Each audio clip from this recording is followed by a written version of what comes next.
Here I am to worship, here I am to bow down, here I am to say that you're my God.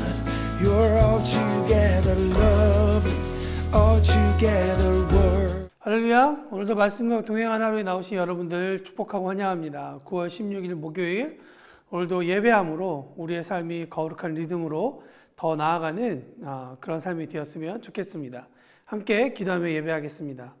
하나님 아버지 감사합니다. 오늘 이 아침도 주님께서 우리를 깨워주셔서 이곳에 함께 예배하러 나왔습니다. 이 아침에 주님의 음성을 듣기 위해 하나님을 향하여 고개를 들고 우리의 시선을 주님께 향하오니 하나님, 하나님의 인자한 눈빛으로 우리를 바라보시고 또 우리에게 말씀하여 주시옵소서. 감사드리며 예수님의 이름으로 기도합니다. 아멘. 우리 함께 찬양하며 하나님의 이름을 높여드리겠습니다.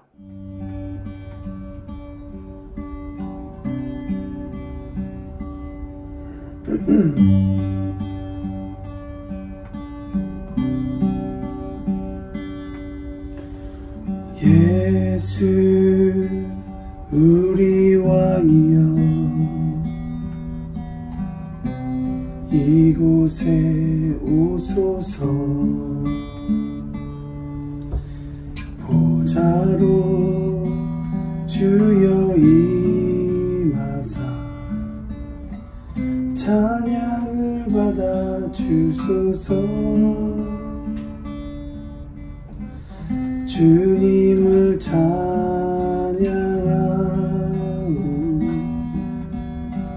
주님을 경배하오니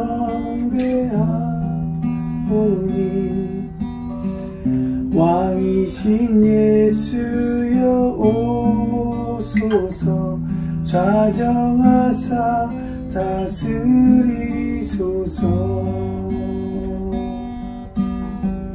주님을 찬양하오니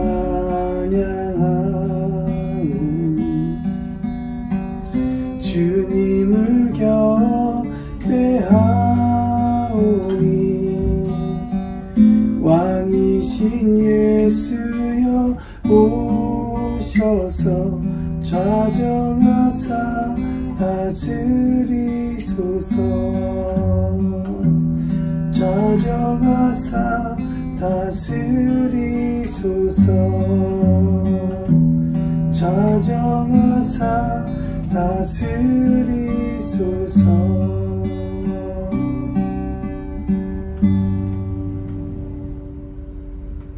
네, 우리가 함께 오늘 나눌 말씀은 사사기 20장 1절부터 16절에 있는 말씀인데요. 오늘 조금 복잡한 내용의 구절이라 제가 좀 우리가 더 쉽게 이해할 수 있도록 쉬운 성경의 버전으로 함께 말씀을 나누도록 하겠습니다. 모든 이스라엘 사람이 단에서부터 브엘세바에 이르는 곳까지 또 길르앗 땅에서부터 또 나와 미스바 성에서 여호와 앞에 섰습니다. 이스라엘 모든 지파의 지도자들은 하나님의 백성이 다 모인 회의에 왔습니다. 칼든 군인도 40만 명이 있었습니다. 베냐민 백성은 이스라엘 사람들이 미스바로 올라갔다는 이야기를 들었습니다. 이스라엘 백성들이 레위 사람들에게 말했습니다. 이 몹쓸 짓이 어떻게 일어났는지 말해 주시오. 그러자 죽임을 당한 여자의 남편인 레위 사람이 말했습니다. 나와 나의 첩이 하룻밤을 묵기 위해 베냐민 땅 기브아로 갔습니다. 그날 밤 기브아 사람들이 나에게 몰려왔습니다. 그들은 내가 묵고 있는 집을 에워싸고 나를 죽이려 했습니다. 그들은 나의 첩을 욕보이고 밤새도록 괴롭혔습니다. 그 때문에 내 첩이 죽고 말았습니다. 그래서 내 첩의 시체를 가져다가 여러 부분으로 쪼개어 이스라엘의 12지파에게 보냈습니다. 베냐민 사람이 이스라엘 안에서 음란하고 끔찍한 짓을 저질렀음을 보여드리기 위해서였습니다. 이스라엘 모든 사람이 이렇게 다 모였습니다. 우리가 어떻게 해야 할지 의견들을 말해 주십시오. 그러자 모든 백성이 한결같이 자리에서 일어나서 말했습니다. 우리 중에 한 사람도 집에 돌아가지 않겠다. 우리는 기브아를 칠 것이며 이 일을 위해 제비를 뽑겠다. 우리는 이스라엘 각 지파에서 100사람마다 10명씩을 뽑겠다. 그리고 1000명에서 100명을 뽑고 10,000명에서 1000명을 뽑겠다. 이렇게 제비 뽑힌 사람들은 군대를 위해 먹을 것을 대주는 일을 할 것이다. 그리고 나머지는 베냐민의 기브아 성으로 가서 그들이 이스라엘에게 한 끔찍한 일을 갚을 것이다. 이스라엘의 모든 사람들이 기브아를 치기 위해 함께 모였습니다. 그들은 앞으로 할 일에 위해 한 마음으로 뭉쳤습니다. 이스라엘 지파들은 베냐민의 모든 집안에 사람을 보내어 이렇게 전하도록 했습니다.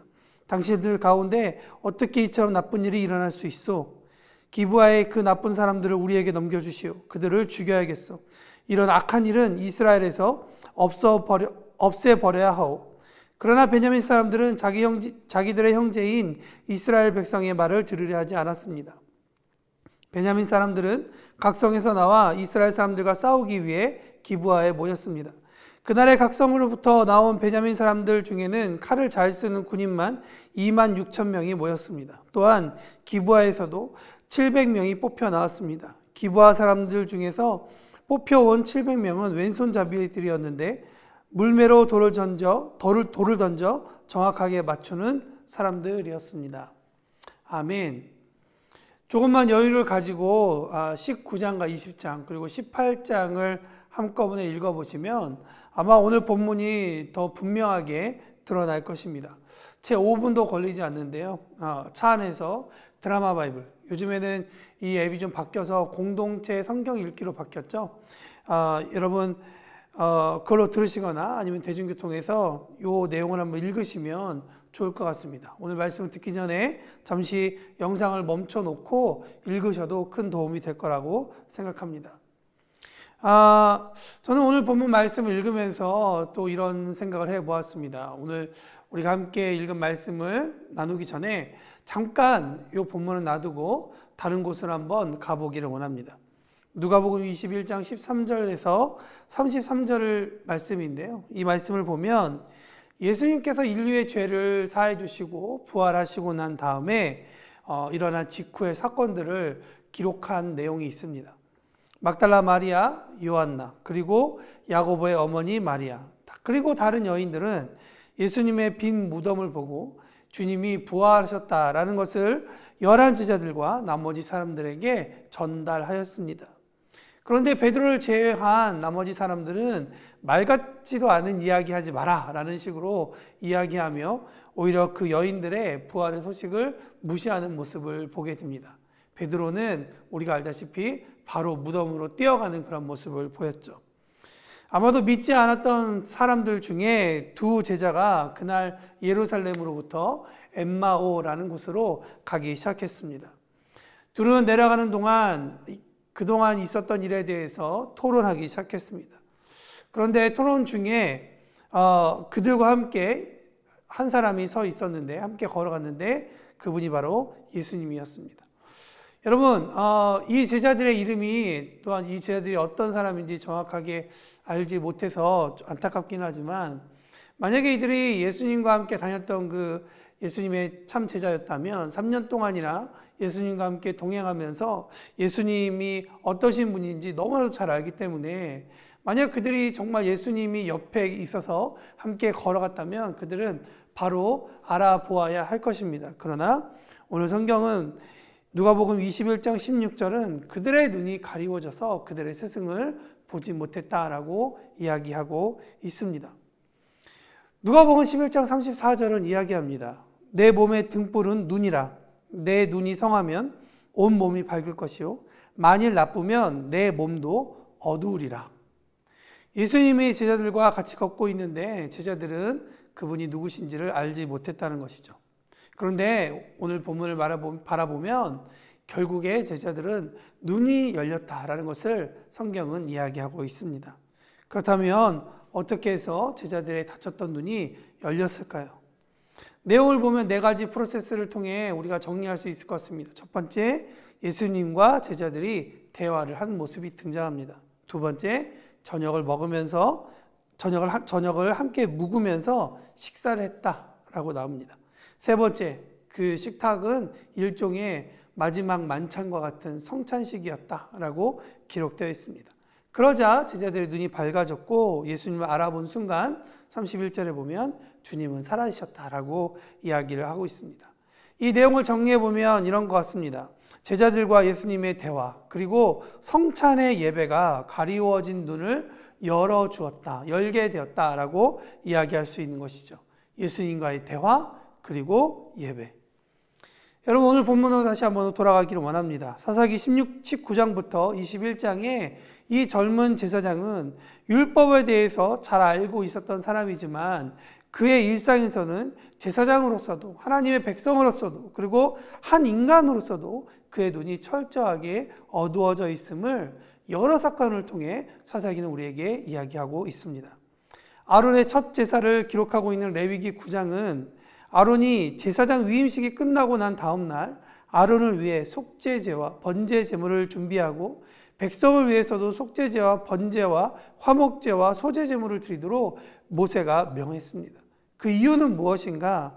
레위기 9장 6절에 보면 여호와의 영광이 그들 가운데 나타날 것이다 라고 하는 그 말씀 때문입니다.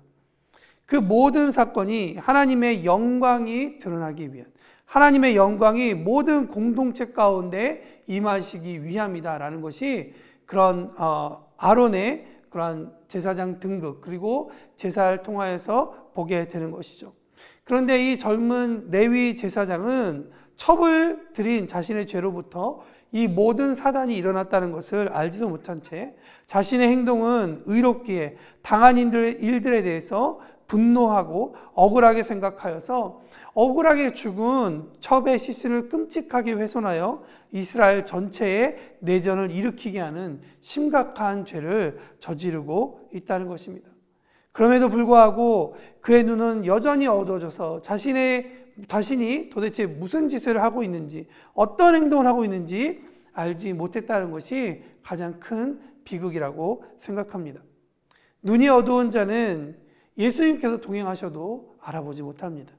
눈이 어두운 자는 끔찍한 일이 벌어져도 자신이 무슨 일을 했는지 해석되지 못합니다. 그러면 어떻게 해야 될까요? 어두운 대로 그냥 그렇게 살아야 될까요? 아니면 그냥 어두운 사람들은 어두운 대로 살고 복받은 우리는 복받은 대로 누리면서 그렇게 따로따로 살면 될까요? 흥미로운 사실 하나는 오늘 본문도 그렇지만 사사기 19장부터 사사기 전체가 계속 백성은 자기의 옳은 대로 행하고 있다고 하지만 하나님은 그들을 이스라엘이라고 부르고 계신다는 사실입니다. 이스라엘이 원하지 않아도 그들이 무지해서 그 택하신 족속이라는 하나님의 그 구별됨, 하나님의 사랑의 그 무게를 가볍게 여긴다 할지라도 게다가 이스라엘이라는 그 선택된 나라를 다스리는 하나님이 계심에도 불구하고 여전히 왕이 없다라고 기록할 수밖에 없는 그런 상황이 있음에도 불구하고 하나님의 명령과 하나님의 오더를 귓등으로 듣고 거부한다 할지라도 본인 스스로가 하나님 스스로가 이스라엘 족속의 하나님이심을 말씀해 주고 있다는 것이 우리에겐 큰 소망이 된다고 저는 믿습니다. 하나님은 자신을 거부하고 배신한 사람들을 그렇게 어두운 눈으로 살아버리라고 저주하시거나 손절하지 아니하시고 끝까지 이스라엘을 챙기시는 하나님이라는 것을 우리는 본문을 통해 알 수 있다는 것입니다. 젊은 레위 제사장의 눈이 밝아질 수 있는 방법은 무엇인가? 엠마오로 내려가던 제자들과 같이 하나님과 대화하고 하나님과 예배하는 것뿐이라는 것이죠. 그것이 눈이 다시 밝아져서 주님께서 주신 길을 살아갈 수 있게 하는 힘이라고 저는 믿습니다. 우리의 삶이 혹시 젊은 레위 제사장과 같이 우리의 것에 빠진 나머지 경건의 겉모양은 있으나 속이 망가져 있는 삶을 살고 있지는 않는지요. 나의 잘못, 실수로 인해 큰 문제가 일어났음에도 불구하고 회개는커녕 계속 문제를 만들어내고 있지 않은지, 오늘 혹시 말씀을 선포하던 가운데, 성경 말씀을 읽던 가운데 훅 하고 하나님께서 어떤 장면을 깨닫게 해주셨다면 오늘이 바로 하나님께 돌아가야 할 그날이라고 저는 믿습니다. 제사장들이 참회할 때 그 옷을 찢고 하나님께 의탁하고 회개함으로 돌아서는 것처럼 우리를 덮어주고 있는 모든 환경의 옷을 찢고 하나님께로 회개하고 시작하는 우리의 하루가 되기를 예수님의 이름으로 축원합니다. 저는 그렇게 우리의 하루가 시작되기를 도전합니다.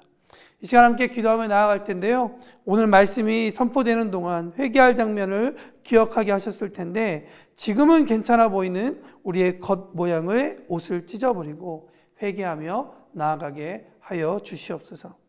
또한 청년교회를 위해서 기도하실 때 영적으로 청년들이 민감하게 하시고 나태해지지 않도록 양육받고 교제하고 예배를 통해 주님을 만나서 정말 주님께서 그들을 만나 주셔서 그들의 영혼이 다시 한 번 더 회복되고 소생케 되는 역사가 일어날 수 있도록 함께 기도해 주셨으면 감사하겠습니다. 오늘 이 시간을 통하여서 우리의 하나님을 향한 우리의 이 끈적끈적한 이 열정적인 마음을 통하여서 하나님께서 오늘 하루 가운데 승리를 주시리라 믿습니다. 여러분들 축복합니다. 함께 기도하겠습니다.